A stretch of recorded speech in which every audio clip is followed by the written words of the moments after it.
Having a child, having my little boy, is a daily reminder that it's my job at EWG to protect people who can't protect themselves, to speak up for people who don't have a voice in Washington, stand up for taxpayers who didn't know their dollars were being wasted in ways that actually contributed to pollution on the farm or in streams. They don't have lobbyists. Well, they have EWG. The whole idea of the Environmental Working Group became, let's make the environment something that's personal, intimately important, something that really mattered, not something that was distant and external to all of us. And it's so easy to think of the environment that way. Smokestacks in the distance, fouling the air. That notion of the environment is critically important and has brought us a long way. But what it leaves out is the day-to-day experience that so many people have. They're putting on personal care products. They're shopping in their grocery store. They're cleaning their house. And in every one of those major activities that's so mundane we don't even think about it, there's an opportunity for someone to understand a connection between the environment and their health. But a lot of people have realized, watching what happens particularly in Washington, that it's very difficult to get things done. And parents would ask us, well, that's all well and good to try and reform the toxic chemical laws, but what am I supposed to do? Wait 5 or 10 or 15 years? I've got an infant. Do you mean to tell me that maybe when he's 15, the chemicals that are in him now will be tested for safety by the government? I don't want to wait. How do I avoid those chemicals? So with all of that tremendous need out there, we have to do two things. One, we have to keep the pressure on Congress and keep the pressure on the administration to fix our broken legal system, to have strong regulations that protect public health. At the same time, we have to tell consumers, while the government's taking its good time to act, we're going to be here to give you the best advice we can to protect your family and your health. And that's the combination I see going forward in the next 20 years for EWG that's going to make all of the difference. Getting people who are thinking of themselves as smart shoppers to become advocates. And that, I think, is the future of EWG.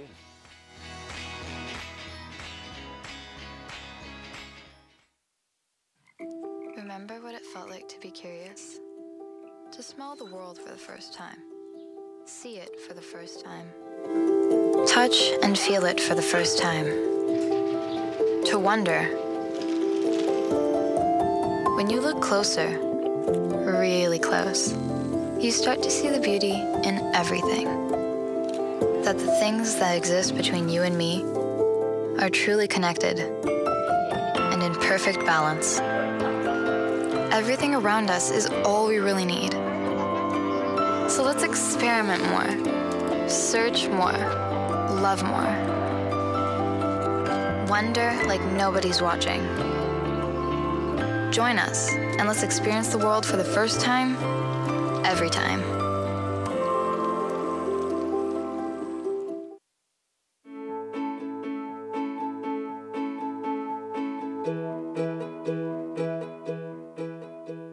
There are a lot of chemicals in our environment. Chemicals make up everything around us, including our own bodies.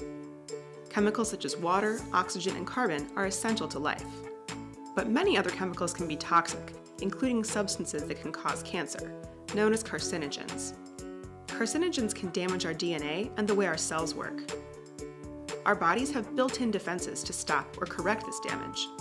But sometimes these safety mechanisms fail, allowing genetic changes to accumulate. Once healthy cells can transform, aggressively growing and dividing. This uncontrolled cell growth is what we know as cancer.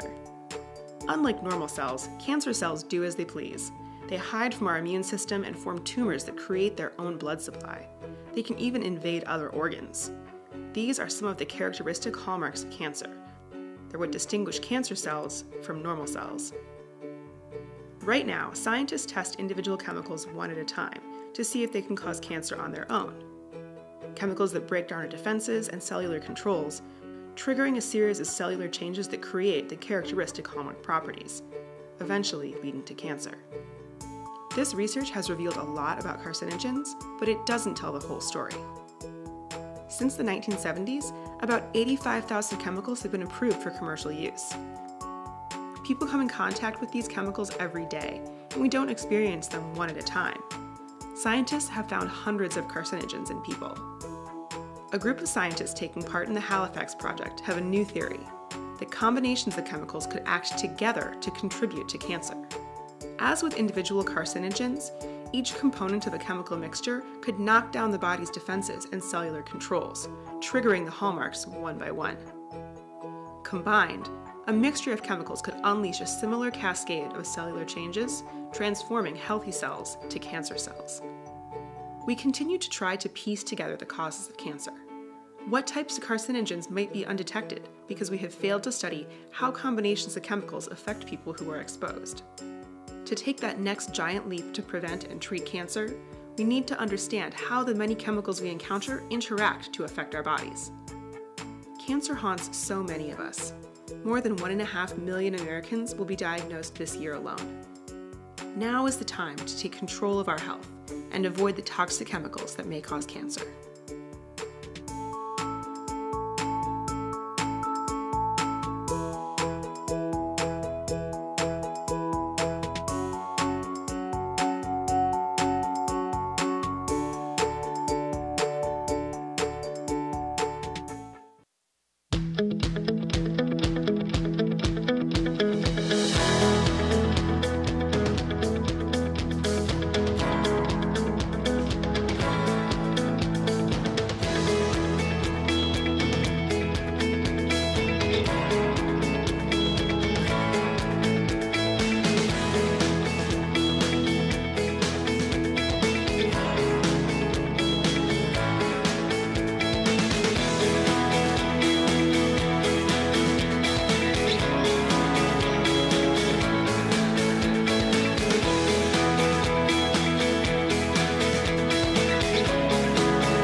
Testing, okay.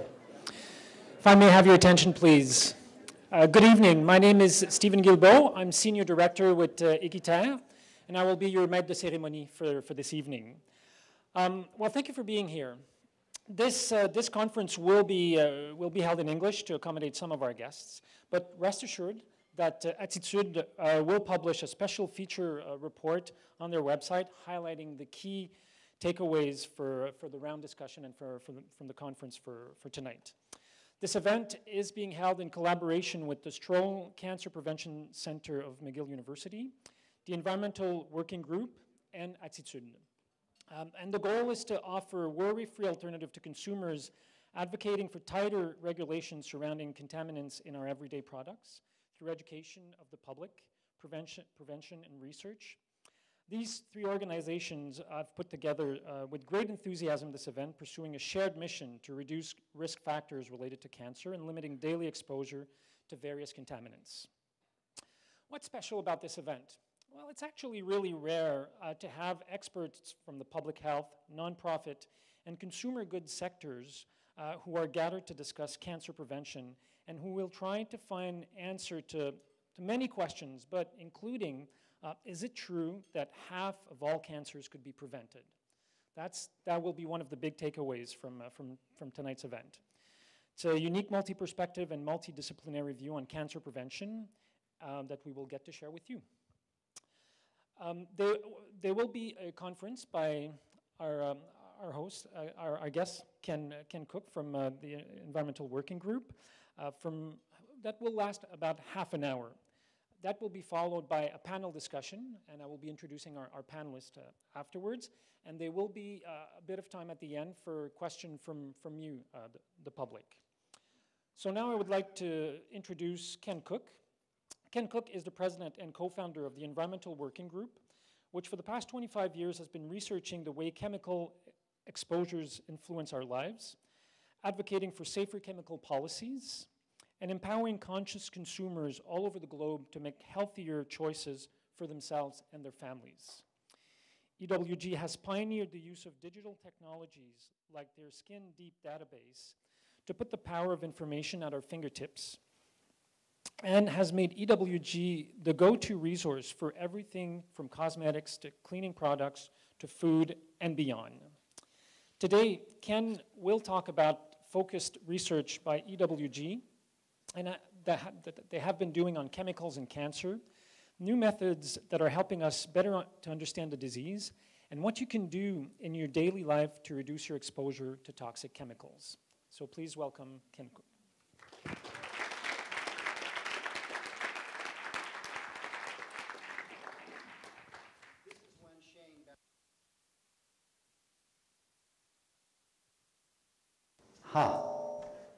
It worked. Good evening. Thank you so much. It's a thrill to be here. It wouldn't have been a thrill in December, I gather, but it is because I'm from California, but it's a thrill tonight. And I have to thank my friends from the Stroll Cancer Prevention Program at McGill, and also my good friends from Attitude for hosting the evening. We're really delighted to have this opportunity to share ideas. Stephen, thank you first and foremost for that very kind introduction. Environmental Working Group is a nonprofit environmental research organization. I'm now in my mid-20s, feels great.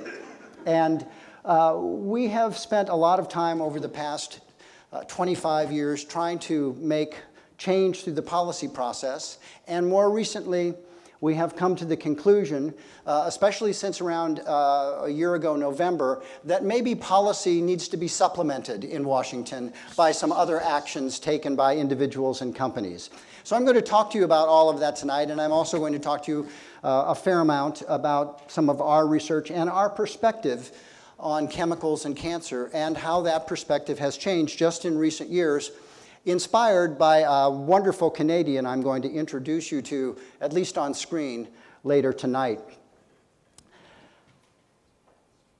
In Canada, 1 in 2 of your fellow countrymen will be diagnosed with cancer in their lifetime, and 1 in 4 will die of it. Those statistics are not so very different from the situation in the United States. It is said from time to time that every civilization creates the disease that its forms of living deserve, and in some respects tonight, talking about cancer prevention, we are talking about the disease that in many respects modern life has brought on to us. But I have really good news that it does not have to be that way. I want to read a quote from my favorite book about cancer and cancer prevention and cancer therapy and the history of cancer, The Emperor of All Maladies, the winner of the Pulitzer Prize. Professor Mukherjee wrote a lyrical book, beautiful book, and he describes cancer as follows. It's an expansionist disease. It lives desperately, inventively, fiercely, territorially, cannily, and defensively. To confront cancer is to encounter a parallel species, one perhaps more adapted to survival than even we are. This great mystery, this great enigma of cancer that we are still trying to unpack requires us to take a comprehensive approach. And in order to do that, we have to look at all factors, not just diagnosis and therapy, but also prevention. And you'll be hearing from Dr. Pollack later on some of these issues. It has to be multifaceted. I just want to call attention to some of the papers that Dr. Pollack has written on this subject. I'm going to be summarizing each of them at the end of this slide by saying, wow. That finishes my summary. But it's very unusual in the world of cancer biology for a scientist and a practitioner to deal with both the therapeutic side, trying to find cures for cancer, and also be deeply involved in cancer prevention. It's unfortunate that that is so rare in the field of cancer biology, but we are fortunate to have with us tonight, and will be on the stage shortly, someone who is that rare person. So thank you, Dr. Pollack, for that commitment. We're rethinking cancer, we're rethinking chemicals at Environmental Working Group for a variety of reasons. But a lot of our thinking started some years ago with one study we did where we looked at 10 Americans to see what was in their blood, what toxic chemicals were there.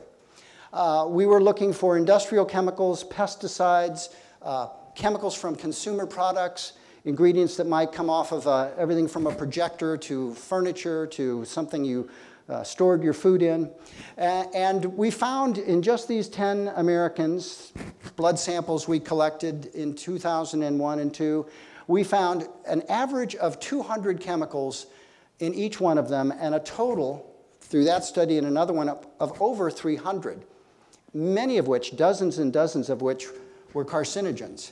And the thing about this group of Americans is that when the exposures took place, all of them looked something like this. This was the first time anyone had ever bothered, since the chemical revolution, to take a look at the broad range of toxic chemicals found in umbilical cord blood, chemicals that got to the baby in the womb, demonstrating, among other things, that we are born pre-polluted.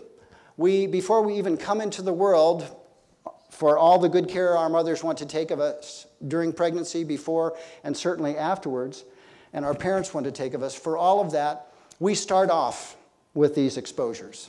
So the question tonight is, can we reduce them? Can we reduce them dramatically? And do we think we have good reason to believe it will make a difference? And my answer is yes. This is one of our publications, Rethinking Carcinogens, where we took a look at the 80,000 chemicals that are in commerce, registered in the United States, that have been used at one time or another. And we asked ourselves, how many are carcinogens, known or likely, but known mostly human carcinogens? About 1,400. That's not to say that the others are not. It's just to say that we haven't done enough study to document for sure how many are, but it's 1,400. And then we asked ourselves, well, how many have been found in human beings in the United States, with a little bit of a look abroad? A total of 420 chemicals have been documented, found in samples of individuals, mostly in studies by the Centers for Disease Control in the United States. So we know the exposures are happening, just like from our study we know they were happening to babies before they came into the world. Huh? Okay? Not so great. These were industrial chemicals, consumer product ingredients, pesticides, heavy metals, car exhaust, factory fumes, air pollution, all of which have, amongst their many other properties, in many cases, the ability to instigate cancer in and of themselves. They are complete carcinogens. Just that one chemical in animal studies or in observation of human populations, just that one chemical is associated with tumor formation and cancer, okay? It's important to remember that distinction. How could I forget solvents? Now, these studies that have been done of people's blood do turn up results that are in very small doses, and you might reasonably ask, at the part per billion range, can it really matter? I mean, a part per billion, right?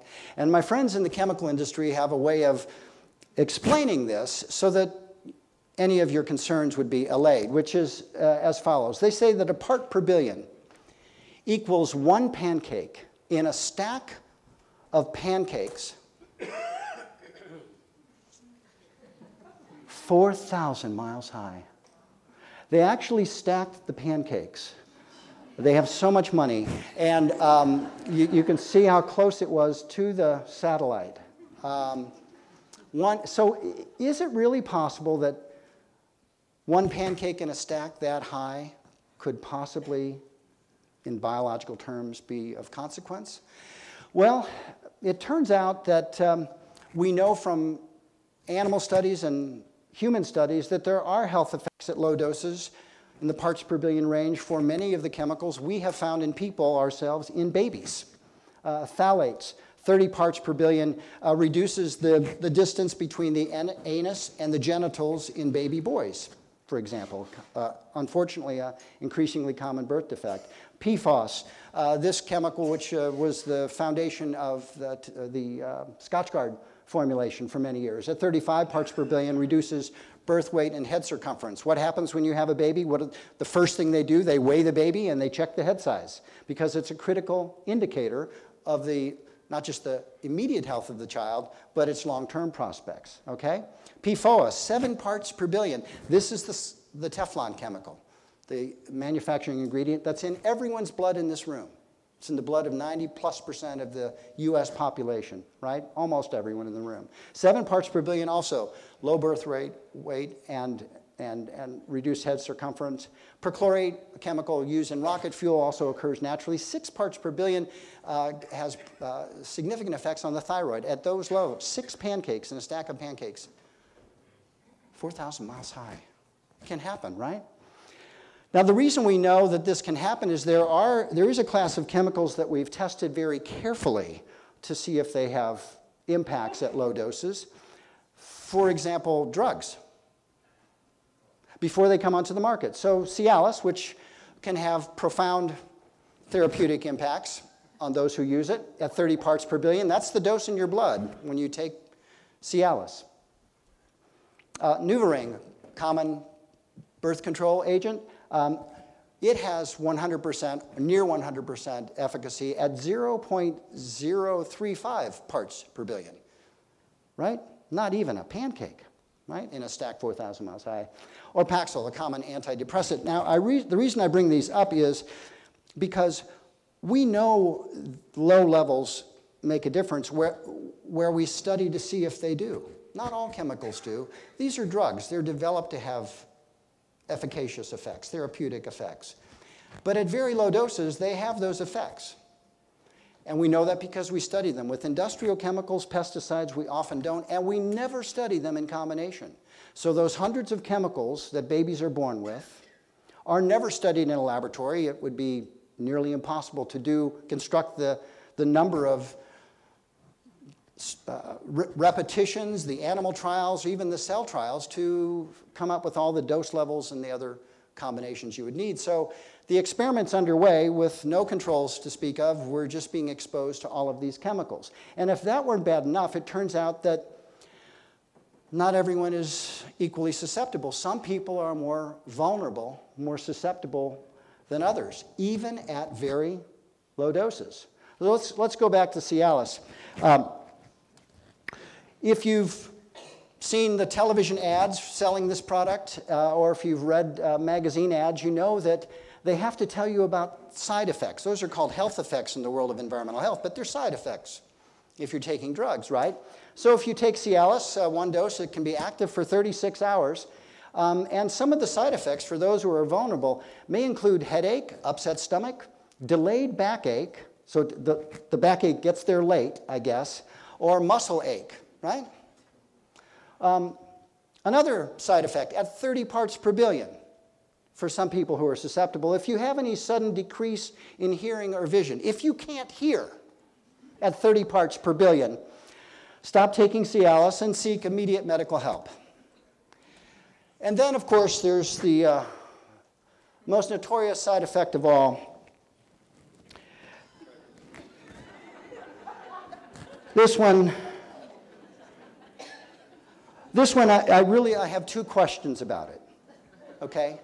The first question is, if you've experienced the previous effect and you can't see or hear, how do you make that call? And then, how do the calls go when you can see and hear? Let's listen in. Doctor, yeah, hi. Oh, thank you. I hope the nurse filled you in. Uh-huh. Yeah, no, I did. I took the regular dose. Yeah. I'll be darned. 30 pancakes, huh? Yeah, I hadn't thought of it in terms of pancakes. Uh-huh. Yeah. No, it's been well over 4 hours. Yeah, it was about noon. Uh-huh. On Monday. Yeah, so it's been a while. I first noticed it. I was in the shower. Couldn't help but notice. But I was at my health club. Yeah, I was at my health club, so that was awkward. Yeah. No, my wife. No, I'm not alone. My wife is here. She's on the phone with 911 right now. Okay, honey, we don't need an ambulance.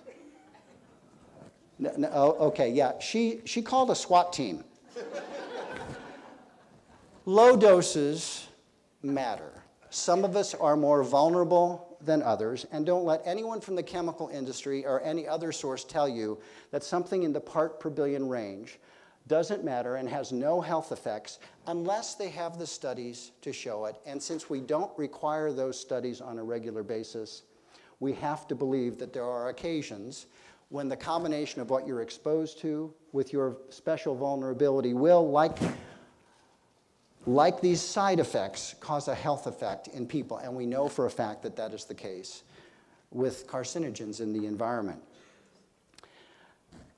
A few years ago, the President's Cancer Panel issued this amazing report. It was chaired by a good friend of mine who was a lifelong cancer biologist.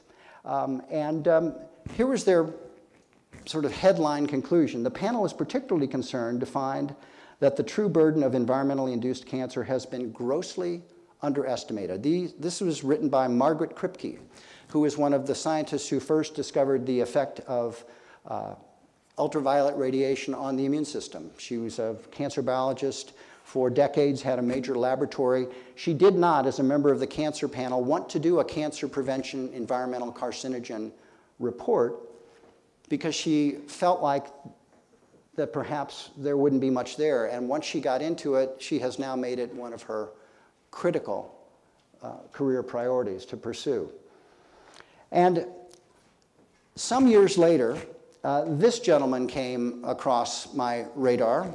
This is the Canadian I mentioned to you, who, following up on that cancer panel and also following up on life experience, became very interested in cancer biology and carcinogens. His name is Leroy Lowe. He's a business professor at the University of Halifax. He's a Canadian. And he lost several family members from cancer, and he just couldn't quite believe that it was genetic alone, that it was bad luck. He felt that there had to be something happening that made a difference in his family members' lives when he lost them. So he started reading cancer biology. No biological training. He was a business professor. And he read an essay called The Hallmarks of Cancer. And this was an essay written by two American scientists, Hanahan and Weinberg, published first well over a decade ago. And its goal was to try and find out and describe the characteristics that distinguish cancer cells from normal cells. And after a lot of reading, and he came across this essay, which has since been republished and expanded upon. It's now kind of a classic. It's one of the most heavily downloaded research papers in cancer biology. Here's what it tells you, is cancer is a very complex disease that consists itself of many sub-processes, these hallmarks that distinguish regular cells from cancer cells. One of them is that cancer cells are self-sufficient with respect to the growth signals. They create their own growth signals to keep multiplying instead of relying on the body's signals to shut down because there's a problem. There are too many of you. You're not supposed to be reproducing like that. Insensitivity to anti-growth signals. They sort of ignore that in the body where normal cells get it, and so they stop growing, but not cancer cells. They evade programmed cell death, apoptosis. This is the signal that there's something wrong in the cell, and so the body with normal cells is a way of telling those cells to, yeah, you got to go. But not cancer cells. They don't go. They keep going. Limitless reproductive potential. Most of the cells in our body can only reproduce so many times. Not so with cancer cells.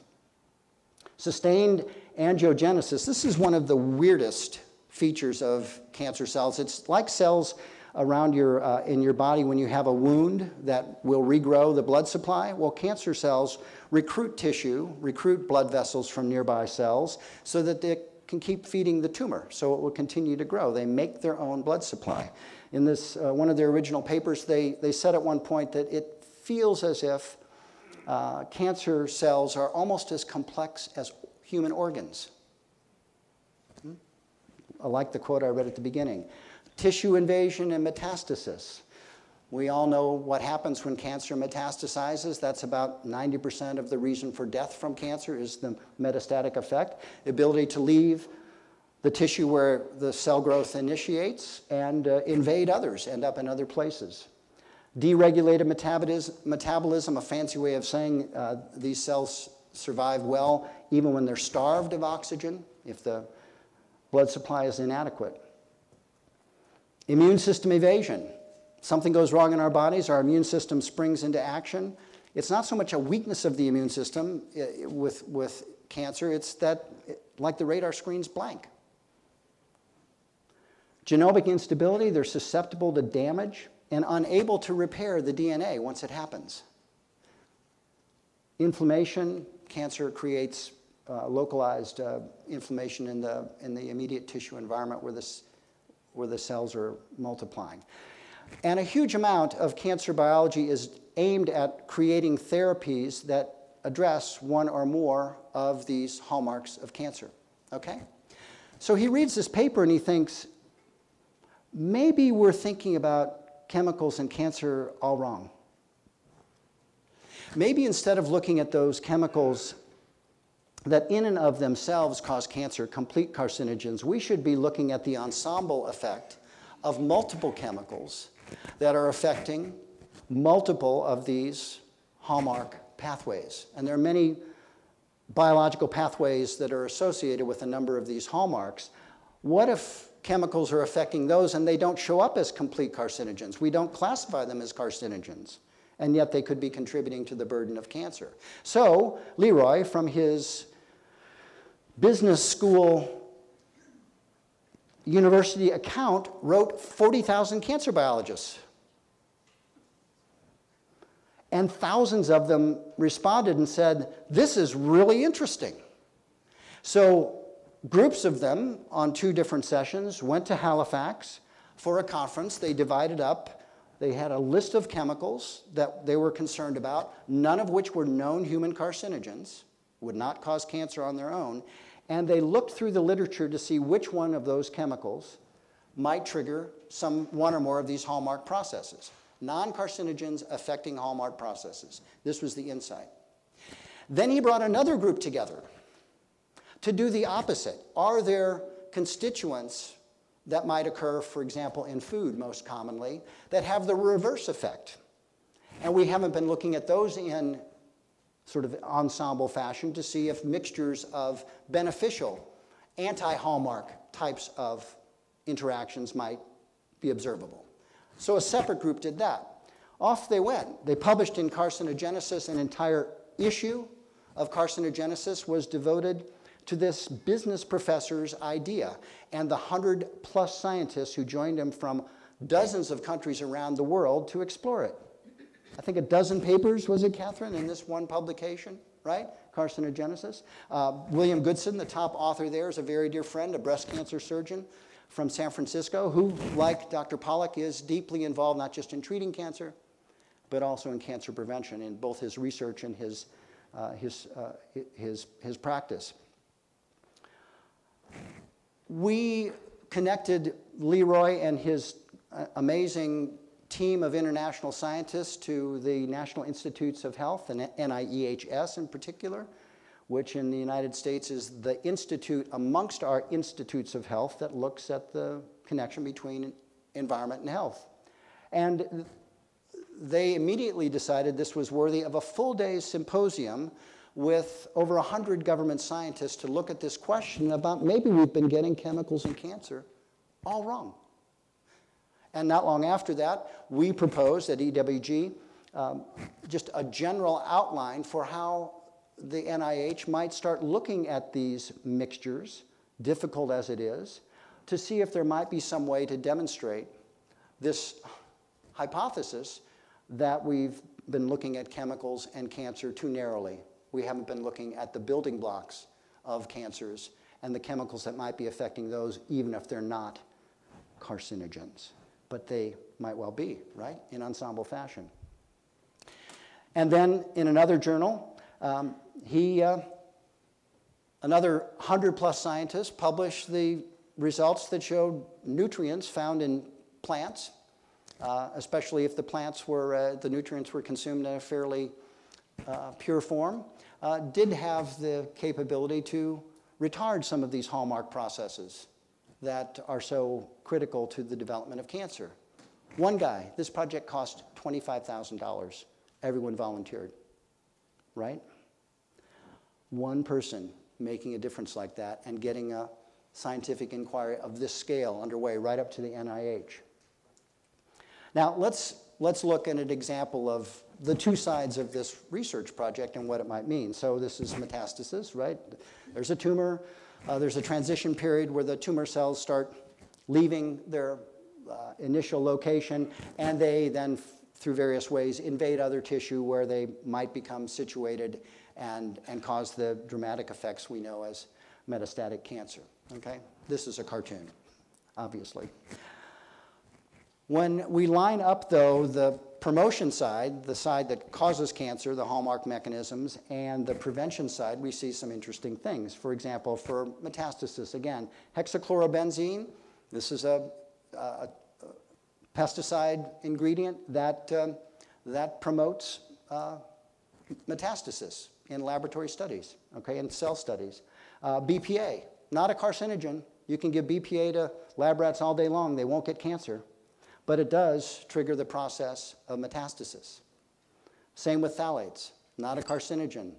No one says, beware, carcinogen. It has other effects, but it's biologically very active. On the other side of the ledger, for prevention, omega-3s found in salmon and other sources, shown to have the reverse effect on metastasis. Same with omega-6s, and same with 5 different phytochemicals in mushrooms. Right? This all can.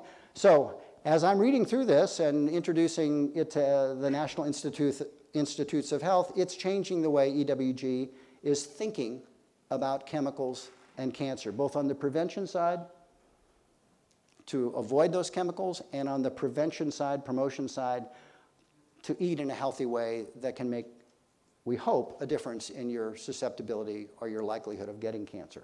Now, I put that slide up for Dr. Pollack specifically. We are at a time where the United States, so proud, the United States has lobbied Canada to not label, go forward with your program to label junk food appropriately to warn consumers about its worrisome constituents. In Chile, they've already started taking steps with these big black stop signs on cereal boxes to let people know that this is additional calories or added sugar, right? But the United States, in the context of the NAFTA renegotiation that the Trump administration has initiated, wants to prevent Canada from going forward with your labeling scheme and is threatening trade sanctions if you don't comply with the Trump administration's demands, right? This also at a time, we have our own database that shows this is exactly the kind of thing you should not be doing. We score tens of thousands of foods, and we make it very clear what we think the risks are for cancer and other diseases. We want you to have a healthy diet.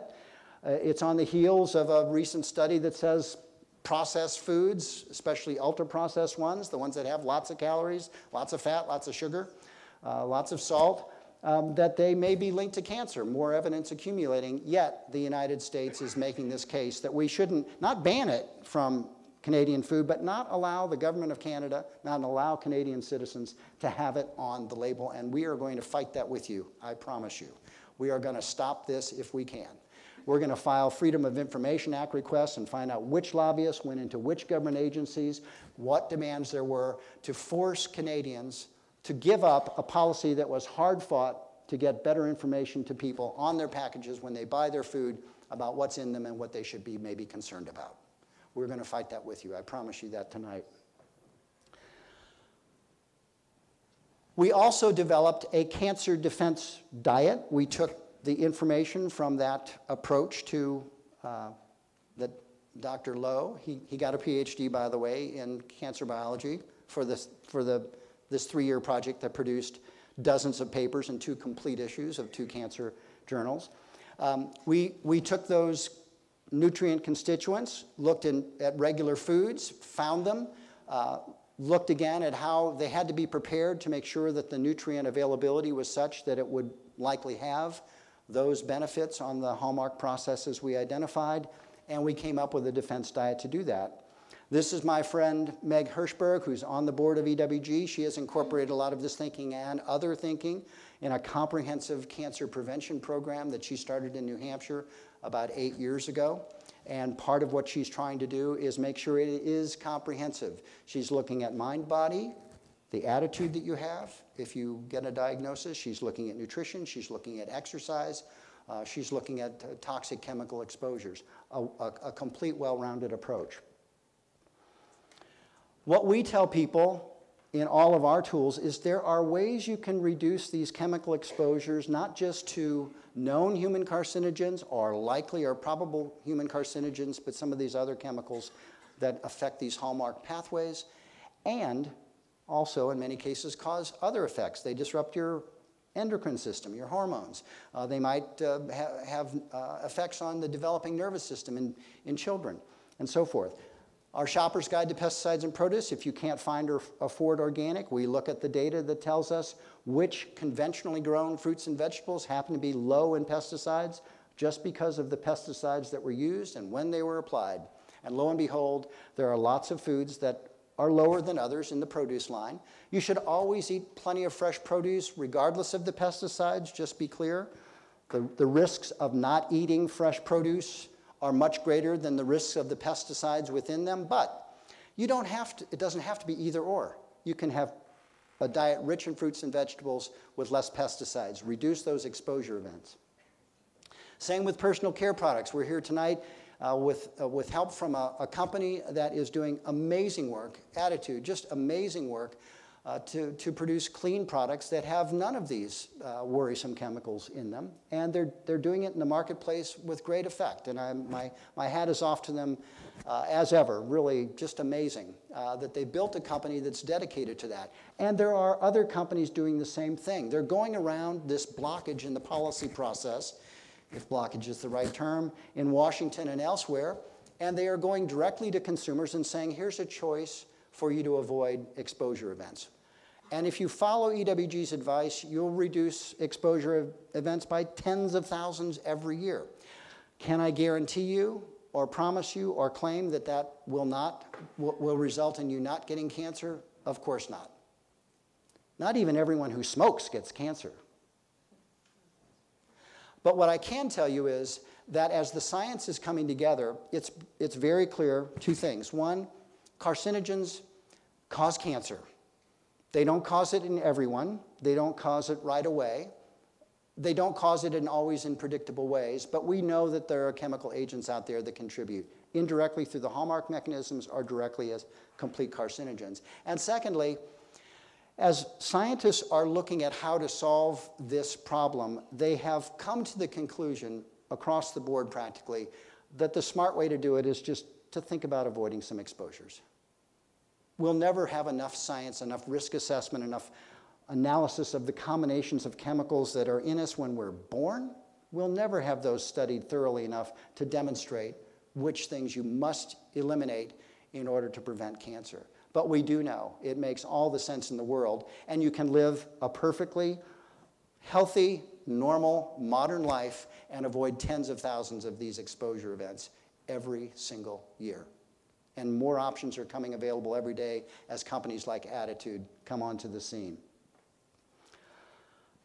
The personal care products that we have been working with for many years are now verified. This is the Attitude website. We are very, very proud to say that the highest level in our system of compliance with what we think is healthy for people in personal care is the standard that Attitude operates at. They were one of our very first partners in this effort to make sure that consumers had a choice out there that made a difference.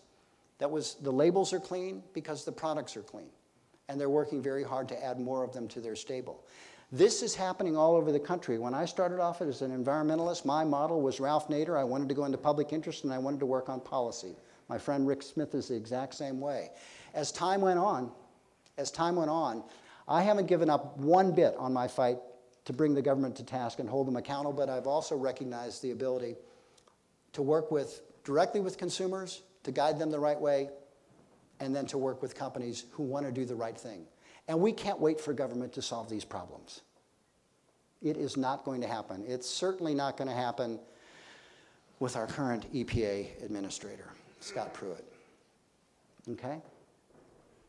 So there's Attitude with our seal on so many of their products, and we couldn't be prouder. There's 1,200 products that bear that seal now from 100 brands.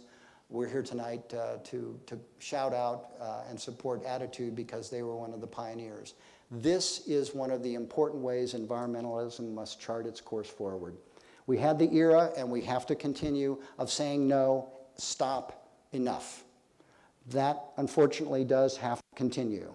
But now we've entered an era where we're saying we need to create and invent and rebuild. We need some things completely different. These systems must be replaced, and the generation coming up is what we're counting on to carry the environmental banner forward. Thank you very much.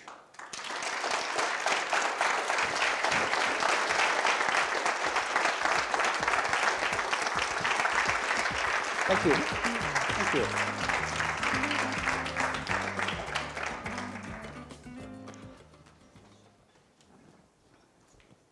Well, thank you very much, Ken. I learned so many things, and I'm an environmentalist. I should know all of this, I suppose, but I didn't, and it was really, really great. We will now move into the roundtable. So I will ask, when I introduce them, our guest to come on stage. So we will have 4 questions for them. We'll spend about 7 minutes on each of those questions, concluding with the question: is it true that half of all cancers could be prevented? After that roundtable, we will pass the mic on to you. We'll be able to take a few questions from the audience, and that will conclude our evening. So on our panel, I would like to introduce you to Hans Drouin, who's a PhD, Vice President of Research and Development for Est-il.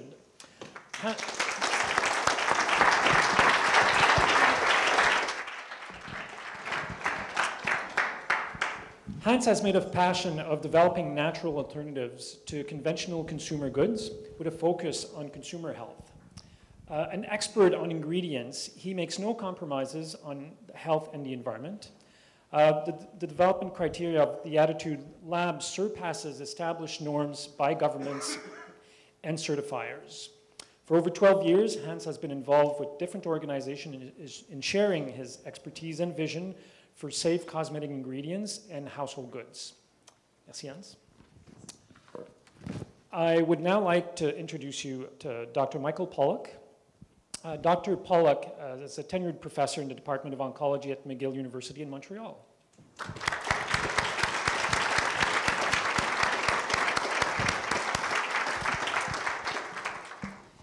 He holds the Alexander Goldfarb Research Chair, the director of the Stroll Cancer Center, which was founded in 2002.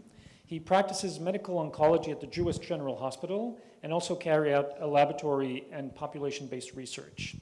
As we've seen from Ken's presentation, he has a total of over 450 peer-reviewed articles. As detailed in his resume, he's a frequent demand as a speaker. He has been invited to give plenary lectures at international meetings, to speak at leading universities around the world. Dr. Pollock has been recognized locally at McGill with the award of the Alexander Goldfarb Research Chair in Oncology and the Eisenstadt Award for Academic Achievement from the Jewish General Hospital. At the national level, he was awarded Canadian Cancer Society Harold Warwick Award in 2012, which recognizes clinically relevant research productivity. So again, thank you very much, all three of you.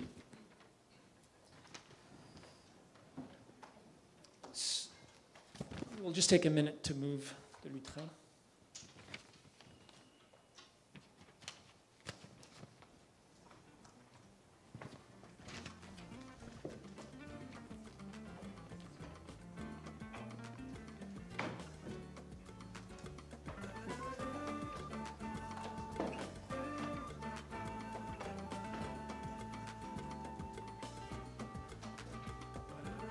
Thank you.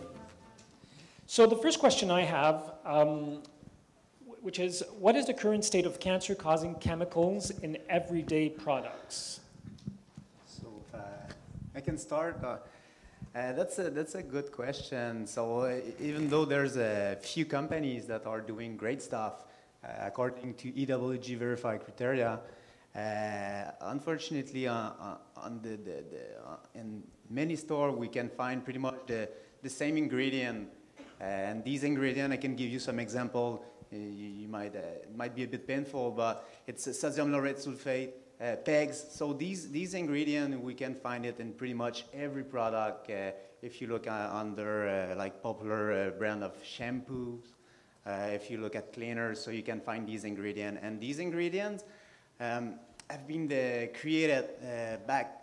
They all relate to a technology developed back in the 1930s, so commercialized in the 40s, the 50s, and it's not because it's an old technology that it's bad, but at that time, you know, the raw material that is used to produce this ingredient, it's now considered as a cancer-causing chemical. So, you know, technology, science involves studies, demonstrate things.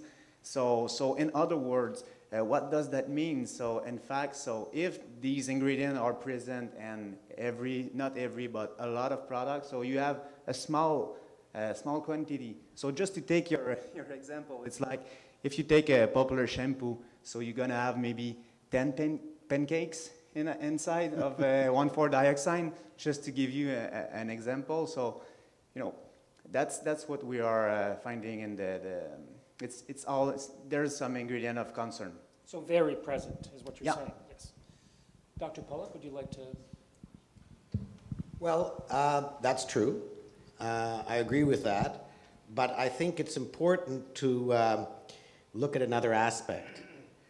Those carcinogens or possible carcinogens in shampoo are one thing, and they are important. We want to minimize carcinogen exposure, but we have to compare that to obviously huge sources of carcinogens, much higher than that people choose to selectively give themselves in a way that is really obviously horrible. So if you use a non-perfect shampoo, that may be not optimal. But if you smoke a cigarette, that's like way worse. If you're just having a sort of a weekend celebration and you say, I'm going to drink, with my friends, a bottle of vodka, that's much worse than even the most dangerous shampoo. So we have to look at the whole spectrum. I don't like the idea of some people being concerned with tobacco and some people environmentalists, and like they don't sort of look at the unified exposure. So you can't very well say, I'm really going to be careful and only buy the safest shampoo, but I'm going to have half a bottle of vodka this weekend. It's inconsistent. Or even worse, to say, you know what, I really, only organic vegetables, but could I have an ashtray, please?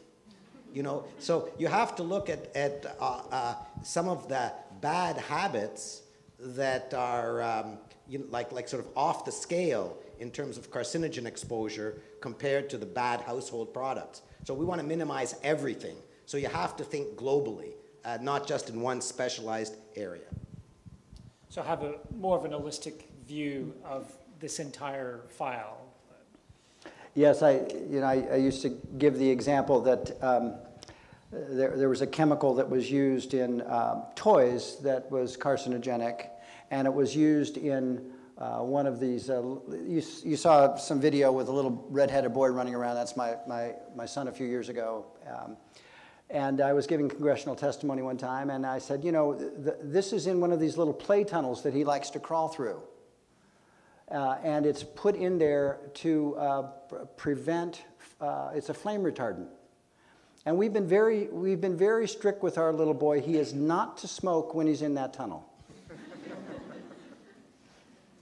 So yes, you shouldn't smoke. We know that it's, what is it, I don't know how many hundreds of thousands of deaths in the United States alone per year.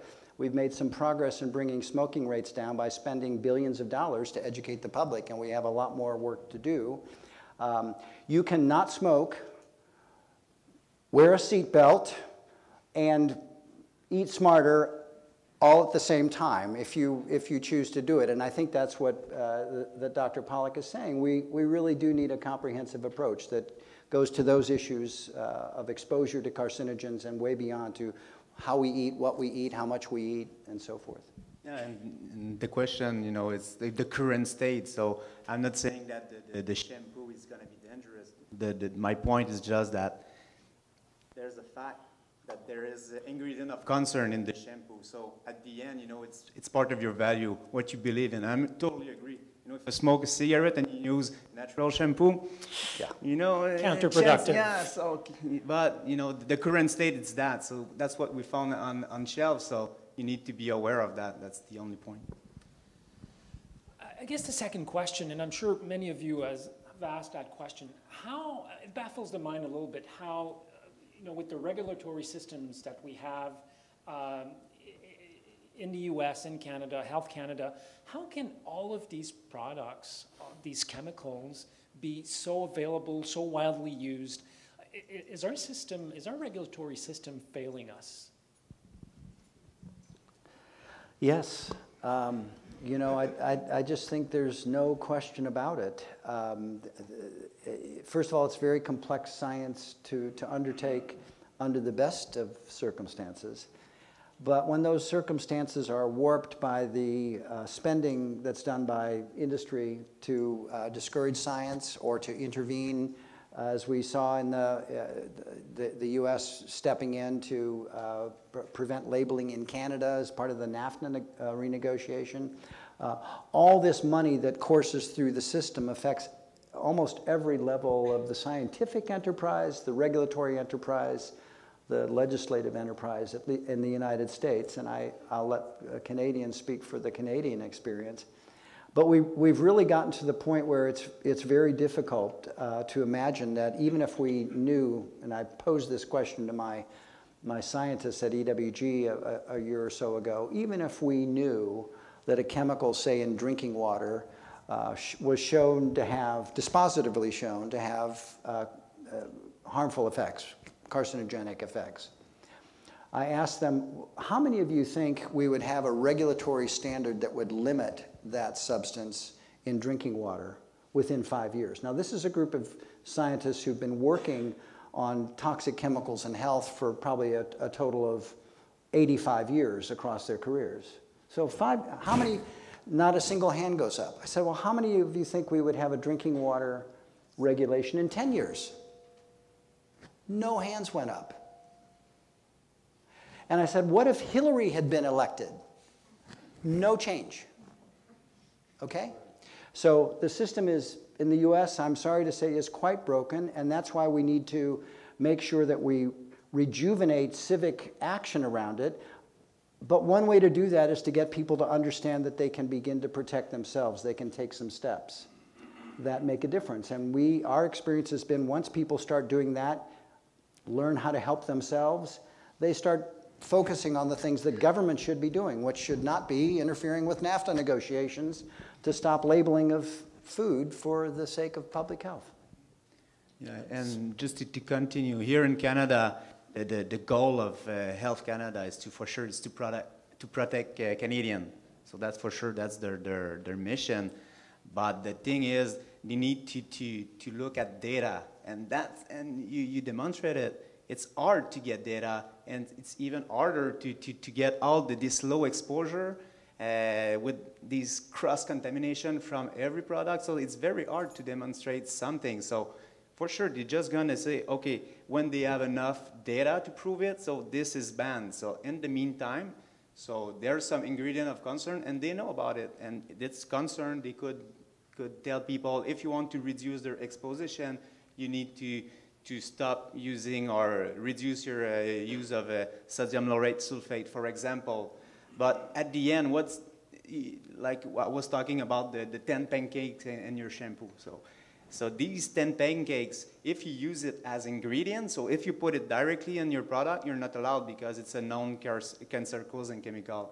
But if it's a contaminant, so in other words, if it's indirect, so in only 10 pancakes, so it's legally tolerated. So the government will say, okay, so that's okay. So you don't need, for body care product, you don't need to put the name of this contaminant on the label because it's under 0.1%. So if it's under 100 pancakes, for example, so you don't need to put it on the label. So for consumer, it's very hard to know what's in my bottle. Would you like to add something, Dr. Paul? Oh, well, there's a couple of points.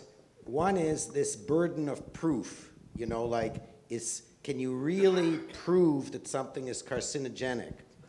It's very hard, you know, to prove for all those chemicals, like, definitively. So we have something that's very, you know, common sense. It's called the precautionary principle. So let's just say, let's be realistic. There's something that you know is safe. We can have that. There's something that you know causes cancer. It should be banned. And then there's a list of things that we're not so sure about, or that the formal proof is lacking. Well, why don't you just, you know, one group would say, well, we're going to keep selling it because there's no proof that it's harmful. But the more reasonable approach is to say, well, there's an alternative that we know is safe. This one we're not so sure about, so why don't we use the one that we know is safe? But that doesn't seem to be something that's easy for the governments to deal with. So if you believe in the precautionary principle, it has to be something that is applied at the level of the consumer choice. So that's why it's important to label things so that you can say, well, you know what, I know that this one is safe. I know that this one is not, there's some uncertainties. So I choose to buy the one I know is safe. So that, and then that will create a demand for the safe products. And you know, I think that's a realistic, practical way forward. So now with this NAFTA stuff, which I don't know if all of you have heard the story, but it's been described. So the United States wants Canada not to proceed with its plans to label foods about how healthy or dangerous they might be. And they say, like, you can't sell, you know, your lumber or your newsprint to the United States. If you want to label your food, we consider that our business. We won't trade with you. So this is absurd. But it's in the newspaper. It's in the New York Times. It's true. So I think that this is something that we have to, you know, take a stand on. Very pleased to hear Ken saying that he will, because he's got the kind of organization that can do that. And so we were talking privately, but I want to tell you in this room how we're going to actually, you know, make political progress. We're going to make political progress because this news story has started, and we're not going to let it die. There's only two things that can happen. One, the United States will back down. They will say, okay, we'll still buy your lumber, even if you, in Canada, go ahead with your plans to label food according to health risk. So if that happens, it's a cause for a huge celebration and a precedent-setting moment for the entire planet. Because if Canadians can label their foods, then everybody should be able to label their foods, even Americans. If it goes the other way, and the Canadian Minister of Health, who was interviewed today, has to backtrack and say, you know what, that labeling product, the idea that we were going to label foods that have too much sugar or too much salt or too much, you know, foods that are considered high-risk foods, we were going to label them to educate the public in Canada, but now that we have this NAFTA problem, sorry, we can't label them. You kind of have to guess which foods are healthy. So if we actually back off here in Canada, then we're going to have to launch a big protest. So either way, this story is, we hope, the biggest strategic error that the food lobby, the bad food lobby that is, in the United States ever made. Because whichever way the story goes, we're going to try to use it against them. Because in the end, you know, and getting back to the point that was made before, it has to be a little bit like from the bottom up. Like if we want to improve things, it can't just be, we've learned from experience, that we can just sit around here like passively and let the governments fix it. Like we have to educate the people, then the people will demand the safe products. We have an example here with attitude. And if there's the consumer demands for healthy stuff, then I'm not, you know, I'm a capitalist. I'm very happy. I would like to see the big food companies compete with each other for your business by offering healthier foods, not conspiring amongst themselves to hide the fact that what's on the market is actually not so healthy. So that's a long-winded answer to your question. Thanks. I asked, yes.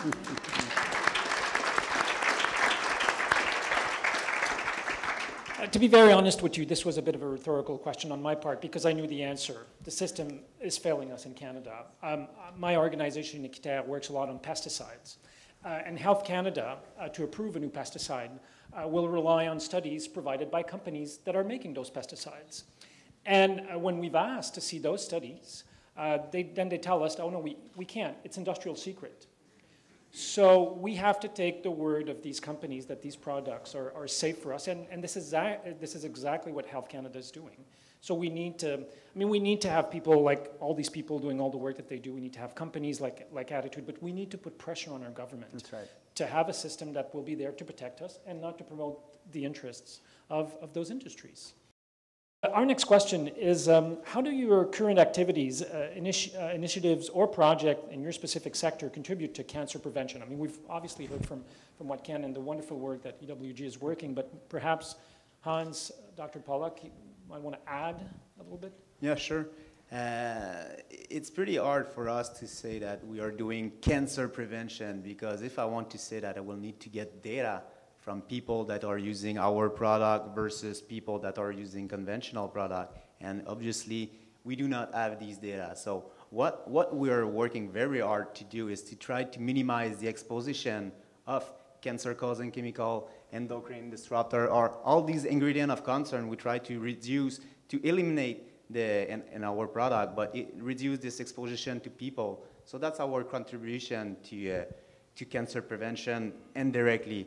And yeah, and that's why, you know, we need to have like a independent certification such as EWG Verify to give, because it's easy to say, but you need to demonstrate it, and they are doing the job to prove it. So.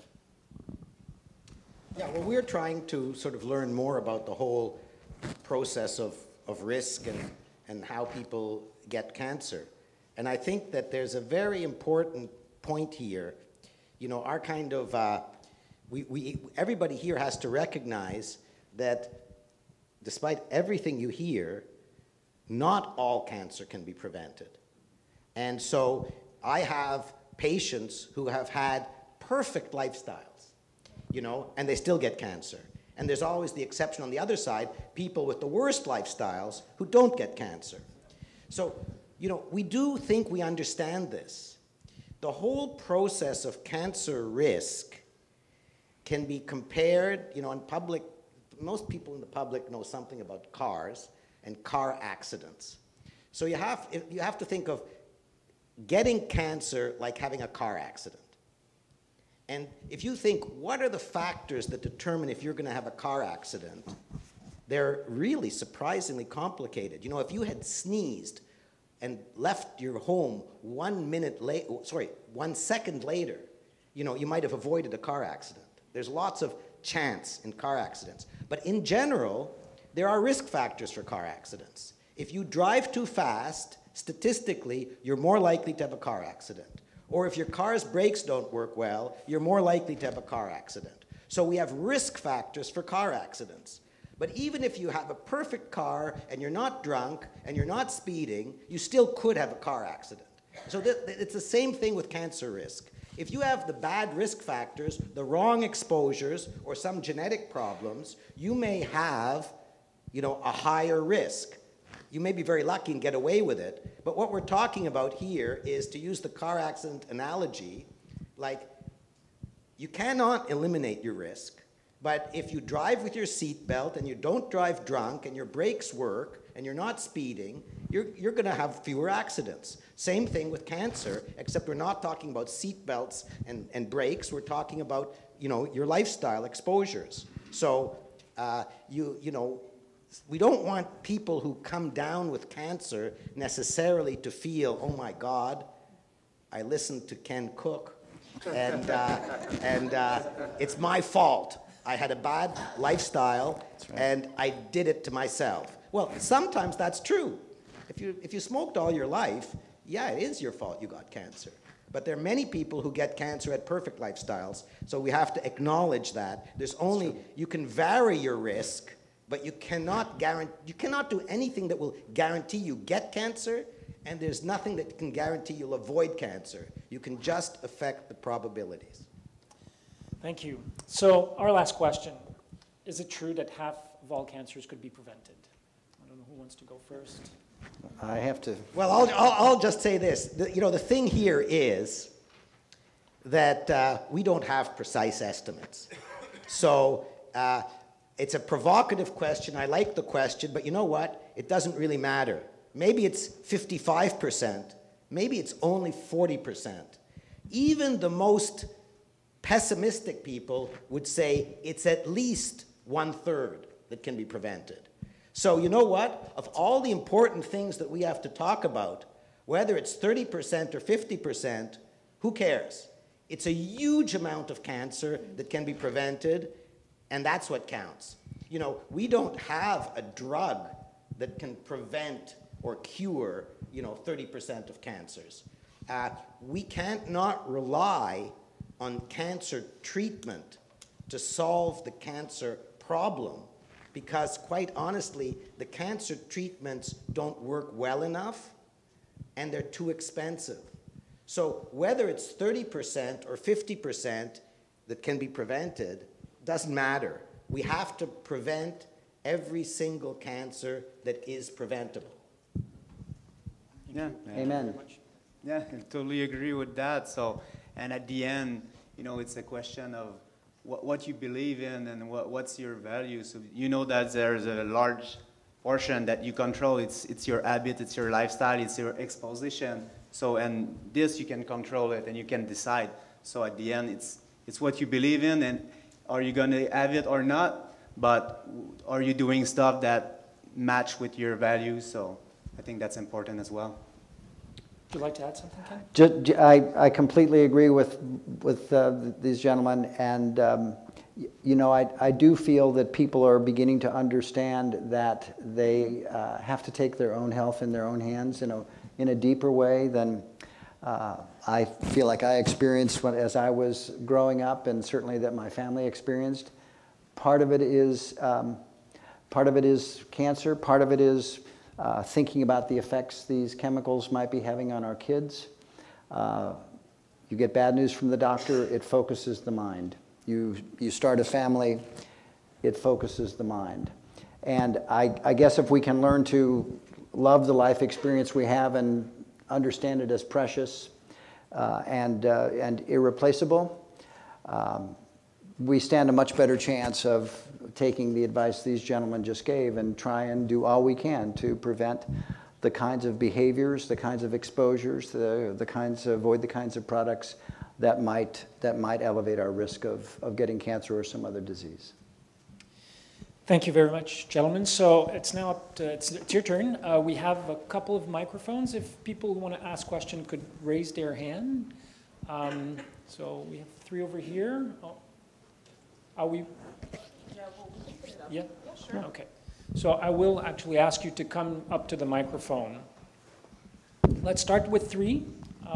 See if we still have maybe a 4th one. If you want to move to the microphone. As much as possible, if your questions could be questions, that would be wonderful.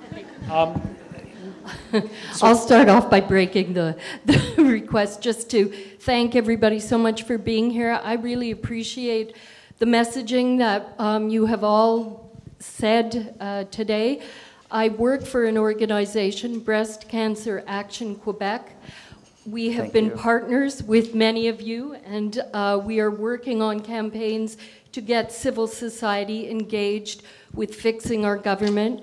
And I wanted to bring to everybody's attention the fact that right now our Canadian Environmental Protection Act is up for reform. And évités is one of the leading organizations, along with Environmental Defense, David Suzuki, Breast Cancer Action Quebec.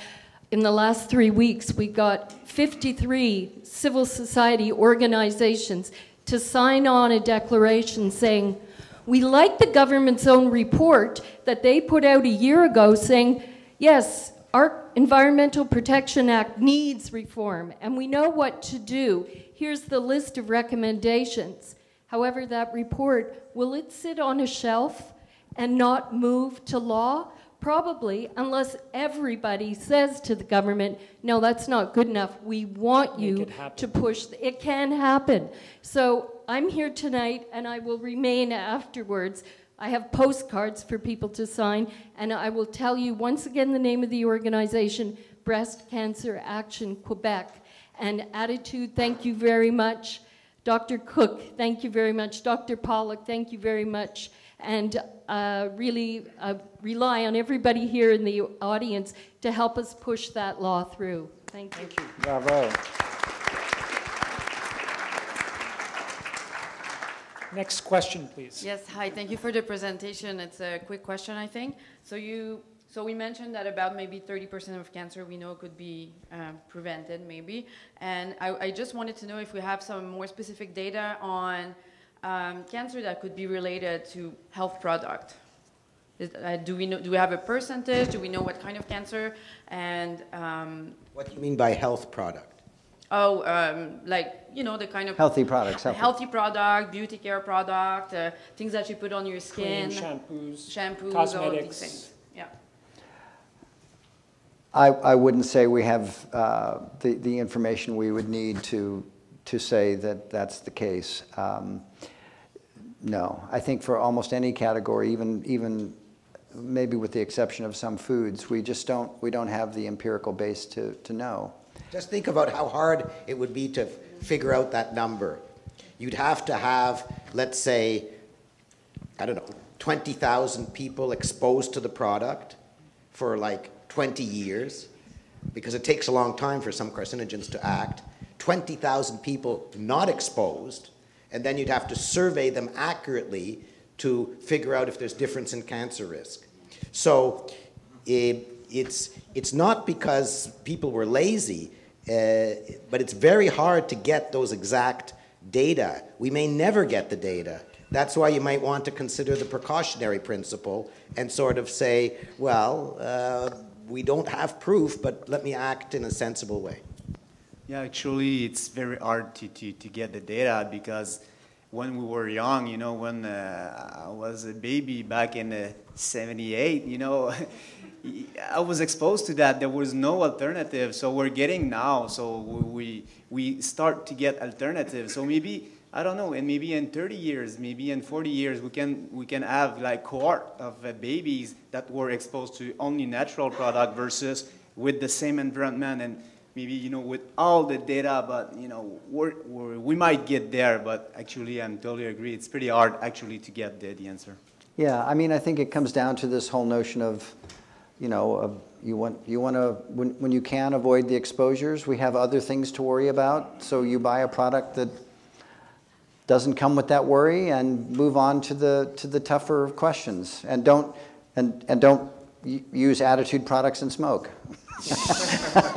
Thank you. Next question, please. Well, you just mentioned the smoking issue now. I, first of all, want to loudly, verbally applaud Dr. Pollack for injecting a dose of reality in his first answer by bringing up smoking. I have to ask you to change your presentation. I have to deplore one passing mention about smoking in a half-an-hour presentation.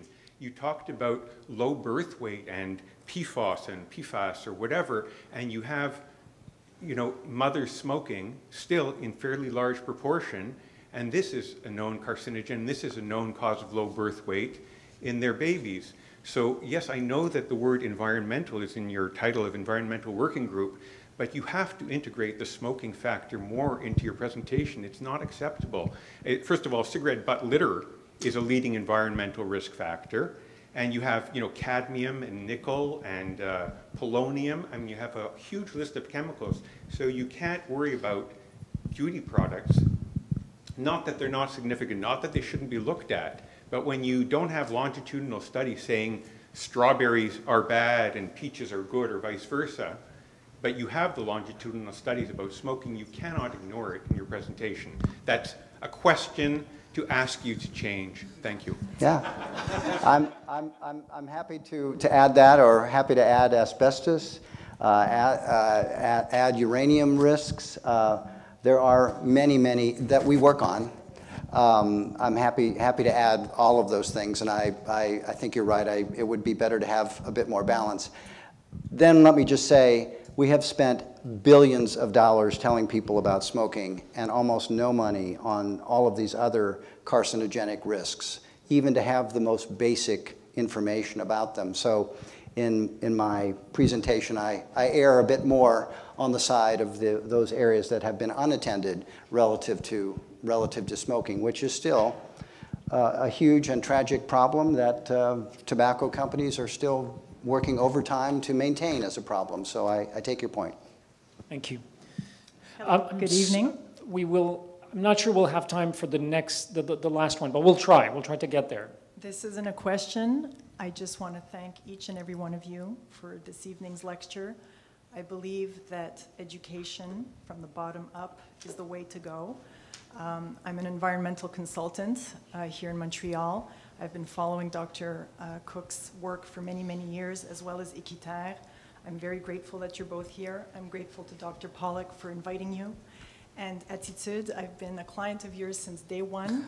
I promote your products to all of my clients, and I wish to thank you for your generosity over the years.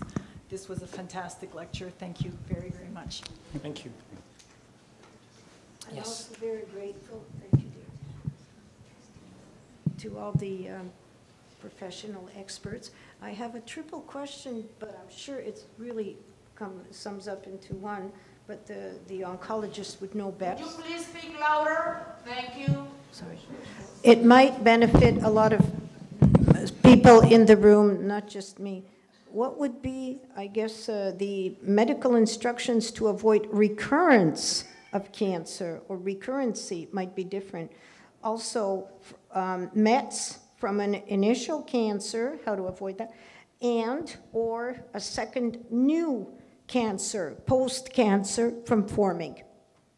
What would be the medical advice, what to avoid and what to, you know, strive for, please? Yeah, well, that's a kind of big question. Mm-hmm. Yes, it is. It's not small. It's big And it really depends a lot on the specifics of every individual case. Would need an individual answer. So all that I think I can say on that is like, if you're in the context of trying to avoid a second cancer, which is part of your question, it's the same as trying to avoid the first. But the questions of trying to avoid metastasis, if you've already had a cancer, that's a little bit more complicated, because you're crossing over from cancer prevention to cancer treatment, and you know, both of those are important. But maybe we could talk afterwards. I think that's all we could say now. Thank you, Doctor. I would imagine the same rules kind of sort of apply. Can't hurt, right, to apply what you've taught. Thank you, gentlemen. Thank you. Doctor. I think we will have time for one last final question.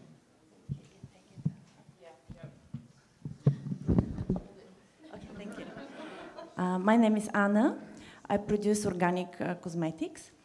I would like to ask a question, like a small steps or suggestions you can give us to decrease the toxicity or to bring bigger awareness.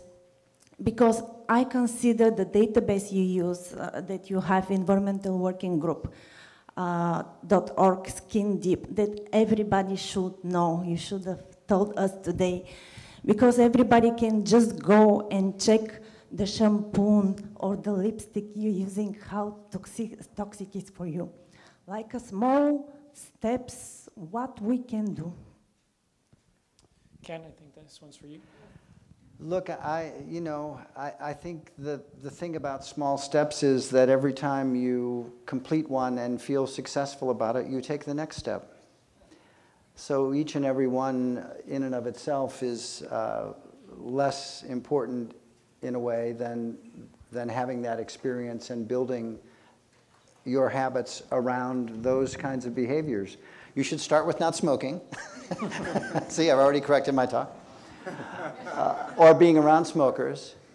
But I think what we've learned from the people who follow us is they're not just interested in not smoking and healthy food. Once they're interested in those two things, they're interested in healthy personal care products, or how to clean their house with less exposure, or how to make sure that they don't track pollutants into the house with on their shoes, or how they can work in their office environment or work environment to make steps in this direction, or with food. And then that leads to concerns about nutrition that may have nothing to do per se with cancer, but are aimed at other forms of healthy living, other manifestations of it.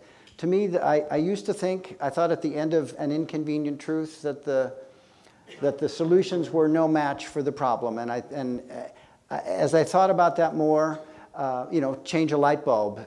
The planet's melting, change a light bulb. Just didn't. The more I've thought about it, and the more I've seen it work in our system at EWG, it's exactly those small steps that give someone an experience that they've struck a blow for their own health or for their families, and that the important thing is to keep going. So that would be my advice. Start with your cosmetics. Don't throw them all out. Use the ones you have. Then as you shop for the next replacements, try something that might work for you and is a little safer, and think about what you're eating and think about what you're feeding your children. It goes in virtuous cycles once you have those first successes. That's how habits form. Thank you. Thank you.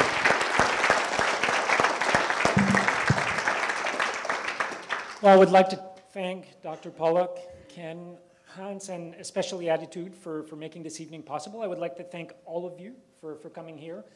Without you, this event would have been really, well, it would still have been really interesting to hear Ken speak, but I would have been the only one benefiting from it. So the end result would not have been as good. So thank you, and thank you very much for our panelists. Yeah. Thank you.